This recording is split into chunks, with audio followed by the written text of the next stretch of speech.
अब question number 2 है, वहां से स्टार्ट होता है ट्रायंगल की बात। तो ट्रायंगल के लिए मैं पहले कुछ चीजें आपको बता देता हूँ थियरी। तो आपको सब कुछ आसान हो जाएगा कि ट्रायंगल में अगर ट्रायंगल बना के आपको रेशियो दिया होगा, बराबर है। अगर रेशियो में देखो ऊपर x और नीचे y है, ऐसा रेशियो मान लो। तो अगर x बिग नंबर है जबकि y स्मॉल नंबर, ऐसे 2/3 सॉरी 5/3, ऊपर वाला बिग नंबर है तो 5/3 लेते हैं, बराबर है। तो ऊपर वाला नंबर बड़ा है, 5/3 रेशियो, तो आपका जो ट्रायंगल बनेगा वो बिग आएगा। यानी जो ट्रायंगल आपको दिया हुआ है, जैसे कि आप कंस्ट्रक्शन करोगे इधर ट्रायंगल का, ऐसे मेरा ओरिजिनल ट्रायंगल है, और जो नया मैं ट्रायंगल बनाऊंगा वो इससे बड़ा ऐसे बाहर बनेगा। तो आपको आइडिया आ जाएगा कि मेरा नया वाला ट्रायंगल है, ये जो ओरिजिनल था उससे बड़ा बन रहा है। अगर ऊपर वाला नंबर स्मॉल है, यानी रेशियो 2/3 है, 2:3, यानी ऊपर वाला नंबर छोटा है, नीचे वाला नंबर बड़ा है, तो आपका मेकिंग ट्रायंगल है वो स्मॉल आएगा।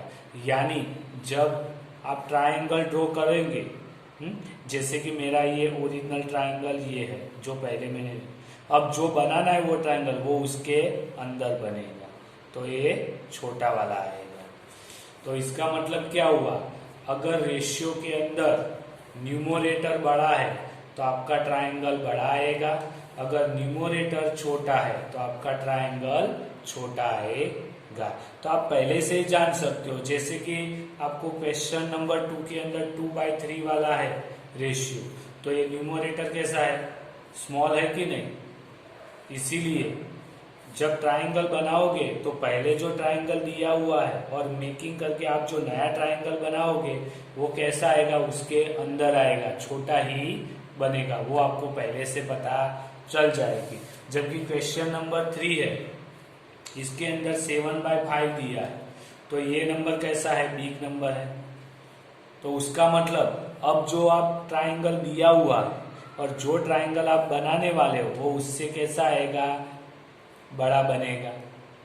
तो आपको पहले से अंदाजा आ जाएगा कि मेरा ट्रायंगल जो मैं दिया है उससे बड़ा बनेगा और दिया है उससे ट्रायंगल छोटा बनेगा। वो आपको रेशियो देख के ही पता चलेगा। अगर रेशियो बड़ा है तो ट्रायंगल बड़ा, रेशियो छोटा है तो ट्रायंगल छोटा बनेगा। वो आपको अभी ट्रायंगल की थियरी में याद रखना है। अब आपका क्वेश्चन नंबर 2 है, जिसके अंदर आपको कंस्ट्रक्ट करना है ट्रायंगल। 4 साइड दी है, 4 सेंटीमीटर दिया है, फिर आपको दिया है 5 सेंटीमीटर दिया है और 6 सेंटीमीटर, ये 3 दी हुई है। और ट्रायंगल, सिमिलर ट्रायंगल बनाना है और जिसका आपको रेशियो दिया हुआ है 2:3, या 2/3 रेशियो वाला, ऐसा आपको करस्पॉन्डिंग ट्रायंगल बनाना है। तो ये जो दिया हुआ है तो इसके आधार पर पहले हम ट्रायंगल ड्रॉ करेंगे। तो 6 साइड है, तो मैं डायरेक्टली इधर क्या करता हूँ, 6 सेंटीमीटर ले लेता हूँ।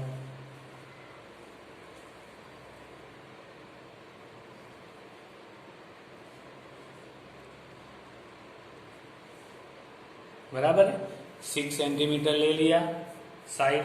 और पुराने वाले ट्रायंगल को हम ABC ऐसा कुछ नाम दे सकते हैं। तो ये जो 6 सेंटीमीटर वाला था उसको मैंने B और C ले लिया। अब आपको पता है B से 4 सेंटीमीटर वाला आर्क ड्रॉ कर देते हैं राउंडर का यूज करके, बराबर है। और दूसरा वो 5 सेंटीमीटर बचा है, तो एक 5 सेंटीमीटर का C से आर्क ड्रॉ कर देते हैं। दोनों आर्क एक दूसरे को टच करेंगे, वो पॉइंट आपको मिल जाएगा। कौन सा, तो वो मेरा पॉइंट A हो गया और इसमें से पास होती हुई लाइन ये, तो ये मेरा A पॉइंट मिल गया। और ये C को भी जोड़ देता हूँ, इसको थोड़ा आगे जाने देते हैं, बराबर है। तो इतना हो गया, जो रिक्वायर्ड था वो मैंने ड्रॉ कर दिया, बराबर है। अब क्या करना है आपको, तो उसके स्टेप्स भी लिख देते। तो चलो उसके स्टेप्स में इधर से स्टार्ट करता हूँ। पहला स्टेप्स तो स्टेप, तो जिसमें पहला मैंने क्या किया, तो draw a triangle ABC such that BC कितना 6 सेंटीमीटर, AC कितना 5 सेंटीमीटर, ये 5, और AB कितना तो 4 सेंटीमीटर लिया। दूसरा फिर क्या करेंगे हम, तो ड्रॉ अब BX लाइन ड्रॉ करनी, तो वो मैं भी लिख लगता हूँ, ड्रॉ रे BX making an acute angle.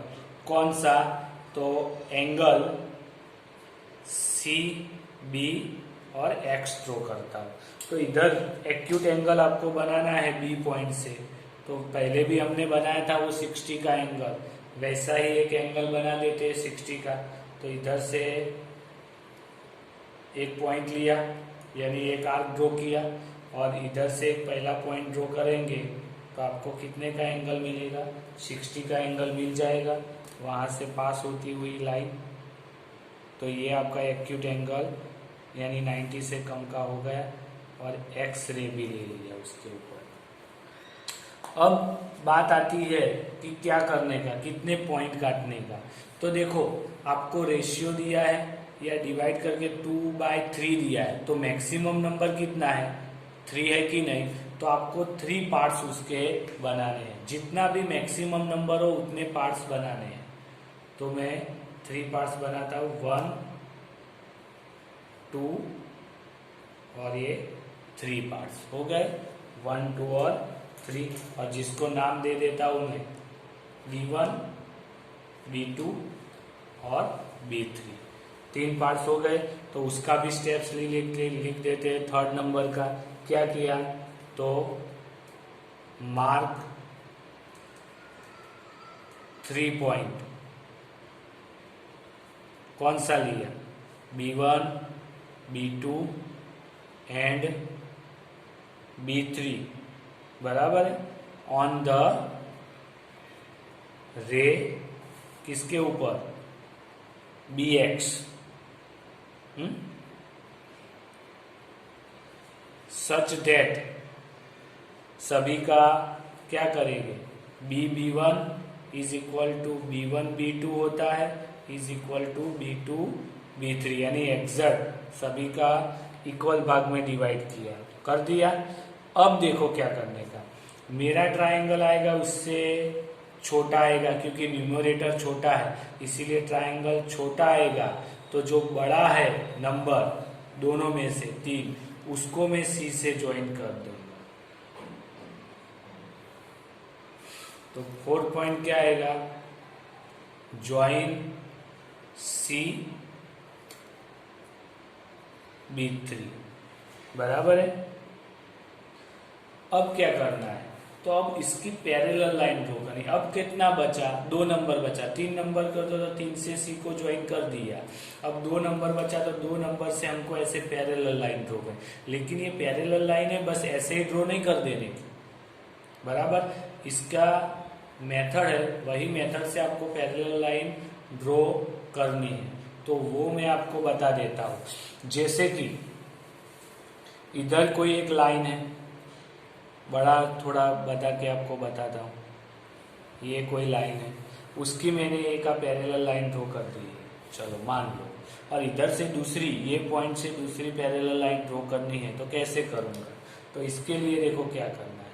आपको पहले राउंडर लेके जो पॉइंट से पैरेलल लाइन ड्रॉ की है वहां से एक आर्क लगा देना, और उतना ही साइज का इधर से एक आर्क लगाओ। लगाया दोनों का आर्क, बराबर है। अब देखो ये आर्क का मेजरमेंट ले लो, पहले वाले का कितना है, इतना है, ले लिया। इधर से इधर का, तो इधर से भी इधर का आर्क का इतना मेजरमेंट ले, तो ये पॉइंट मिला। अब वो पॉइंट में से पास होती हुई लाइन, तो ये एग्जैक्ट ये लाइन और ये लाइन कैसी रहेगी, पैरेलल ही रहेगी। आपको इधर भी वैसा ही करना है। तो इसके लिए बी से मैं एक आर्क ड्रॉ करता हूं, बराबर। ऐसे B2 से भी एक आर्क ड्रॉ करता हूं, कर दी।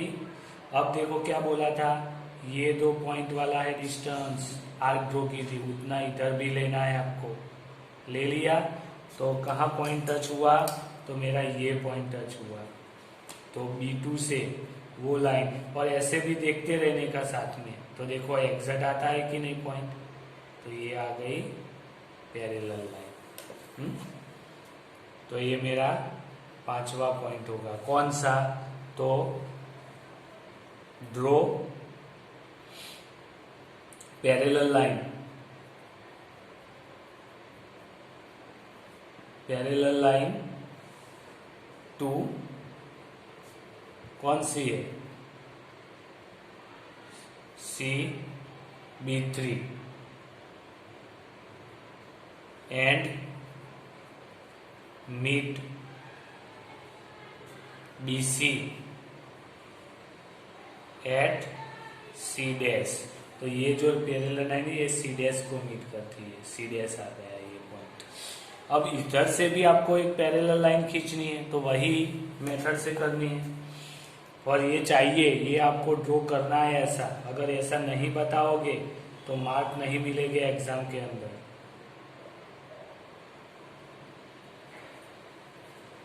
अब इधर से पॉइंट, अब ये पॉइंट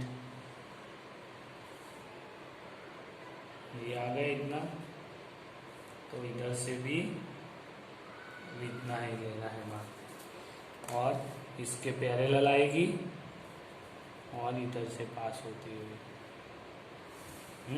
तो फिर से 6 नंबर पे ड्रॉ पैरेलल लाइन टू किसके, AC एंड मीट, क्या मीट होता है AB को, एट A डैश पॉइंट पे। तो ये आपको A डैश पॉइंट मिल गया, तो आपका रिक्वायर्ड ट्राइंगल मिल गया आपको। तो triangle A dash BC dash is the required triangle. हो गया आपका, ये आपका ट्राइंगल आ गया नया वाला।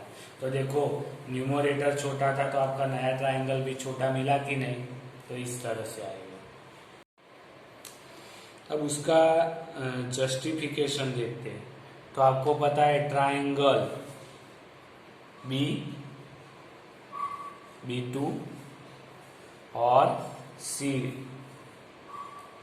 डैश बराबर है, वो एक और एक दूसरा। तो पहले लेते B3 वाला, B3 और C। अब B3 और C, ये वाला नीचे वाला ट्राइंगल बड़ा सा, उसके अंदर आपको पता है कि B2C डैश पैरेलल आपको क्या मिला, B3C मिला था ना, ये दोनों पैरेलल था। तो उसके ऊपर से triangle B2C dash similar triangle क्या आएगा, B3C आएगा। यानी ये वाला ट्राइंगल और ये बड़ा वाला ट्राइंगल दोनों सिमिलर ट्राइंगल है। कौन सी, तो ए रूल्स से बराबर है। तो इसके ऊपर से मैं रेशियो लिख सकता हूँ, BC dash is equal to BC, B2 is equal to B3। तो आपको पता है B2 तो ये 2 भाग था तो 2, और B3 तो 1, 2 और 3 पोर्शन था तो 3 आएगा ना इसके ऊपर से। तो ये आपका इक्वेशन नंबर 1 हो गया। अब इस तरह से ऊपर वाले ट्राइंगल में भी ले सकते हैं आप। तो ऊपर वाले ट्राइंगल में triangle BAC, in triangle BAC उसके अंदर क्या आएगा, तो A dash C dash parallel AC आएगा।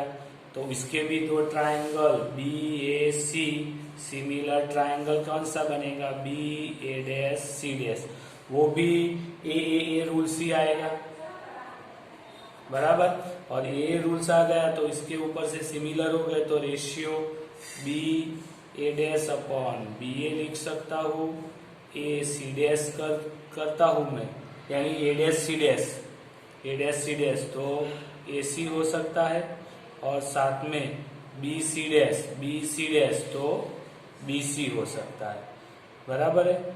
तो ये इक्वेशन नंबर 2। अब इक्वेशन 1 और 2 में देखो तो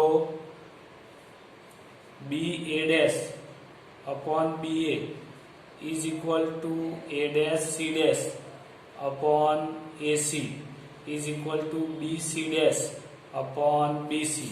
ये आपको एक रेशियो मिला था, B C dash B C, ये वाला रेशियो है, तो इसमें भी है ना बी सी डैश अपॉन ये, तो इसके कारण बाकी के रेशियो भी कैसे हुए, इक्वल हुए, और जिसके मैं लिख सकता हूँ 2/3, बराबर है। तो ये किसके ऊपर से लिखा, तो इक्वेशन 1 एंड 2 फ्रॉम, और जैसे मैं बोल सकता हूँ कि 2/3 में आएगा बी डैश वाला, ये 2/3 का है। तो इस तरह से आप उसको जस्टिफाई कर सकते हो।